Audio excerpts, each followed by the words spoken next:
Welcome to our YouTube channel, Neha Karbjar Vlog. আজি মই আপোনালোকৰ মাজলৈ আৰু এখন বহুতে বেছি ধুনীয়া গাড়ী লৈ আহিছো। কি গাড়ী দেখা পাইছেনে? i20 আস্থা অপচনেল। লগত পাব সানৰুফ। আৰু গাড়ীখনৰ লুকসটো বহুতেই ধুনীয়া হৈছে। আৰু শোৰুম কন্ডিশন হৈ আছে যেহেতু গাড়ীখন 2023 মডেল হয়। এতিয়া গোটেই গাড়ীখন চাম, ভিডিওটো স্কিপ নকৰাকৈ আৰু প্ৰাইসটো একেবাৰে কম ৰাখিছো।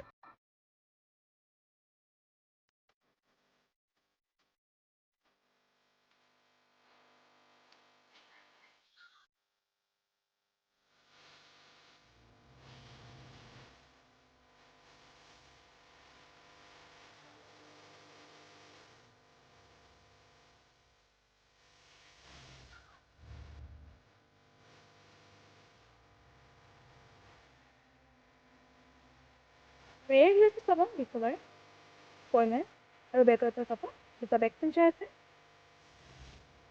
হেডল্যাম্পৰ ডিজাইনটো চাওক বহুতেই ইউনিক হয়। সাইড মিৰৰটো ইলেক্ট্ৰনিক হয়, লগত পাব ইন্ডিকেটৰ। ডায়মণ্ড কাট এলয় হুইল পাব আৰু টায়াৰ কন্ডিশন চাওক।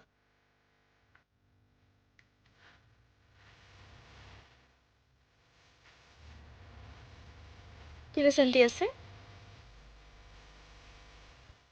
এতিয়া আহক আপোনালোকক মই গাড়ীখনৰ ইণ্টেৰিয়ৰ দেখাই দিম। ইয়াত পাব 4 পাৱাৰ উইণ্ডো, সাইড মিৰৰটো ভিতৰৰ পৰা এডজাষ্ট কৰিব পাৰিব। সিটৰ কন্ডিশন চাওক একেবাৰে নতুন হৈ আছে। লেডাৰ সিট কভাৰ পাই যাব। আৰু বহুতেই কমফৰ্টেবল হয় গাড়ীখন, যথেষ্টখিনি স্পেচো আছে। ক্ৰুইজ কন্ট্ৰলৰ আপোনালোকে ষ্টিয়াৰিঙত পাব। মিউজিক সিস্টেম ষ্টিয়াৰিঙৰ পৰা কন্ট্ৰল কৰিব পাৰিব। Auto climate control AC heater পাব।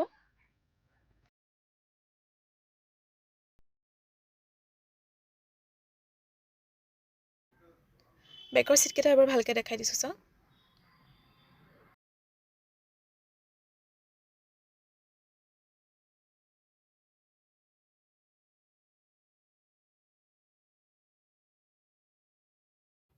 গাড়ীখনত যেহেতু সানৰুফো আছে, মই আপোনালোকক এবাৰ সানৰুফটো ভালকৈ দেখাই দিছোঁ চাওক। আৰু i20 আস্থা অপচনেল হয়, সানৰুফ পাব। আৰু গাড়ীখনৰ লুকসটো বহুতেই ধুনীয়া হয়, আপোনালোকে দেখিছে। স্ক্ৰিনত দিয়া নম্বৰটোত সোনকালে যোগাযোগ কৰিলে ফটো আৰু এক্সট্ৰা ভিডিঅ' পাই যাব। অলপো দেৰি নকৰিব, কাৰণ গাড়ীখনৰ প্ৰাইচটোও কম আছে আৰু ৰানিঙো কম আছে।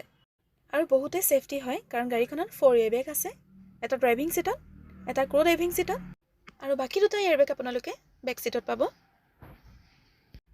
বেক এচি পাব। এতিয়া চাওক আপোনালোকে গাড়ীখনৰ ৰানিংটো 24,000 কিলোমিটাৰ মাত্ৰ চলিছে। স্পেটাৰ আনটাচ হয়, ইউজ কৰিবলগীয়া হোৱাই নাই যিহেতু গাড়ীখন চলা নাই একেবাৰে। ডিগি স্পেচো যথেষ্টখিনি আছে, আপোনালোকে বহুতখিনি বস্তু কেৰি কৰিব পাৰিব। গোটেই গাড়ীখন আপোনালোকে দেখা পাইছে, গতিকে গম পাইছে গাড়ীখন একেবাৰে ধুনীয়া হৈ আছে। অলপো দেৰি নকৰি স্ক্ৰিনত দিয়া নম্বৰটোৰ লগত সোনকালে যোগাযোগ কৰিলে আপোনালোকে গাড়ীখন পাব। আৰু প্ৰাইচটো যিহেতু আমি কম ৰাখিছোঁ, ৰিফাইনেন্সৰ সুবিধা আছে। ধন্যবাদ।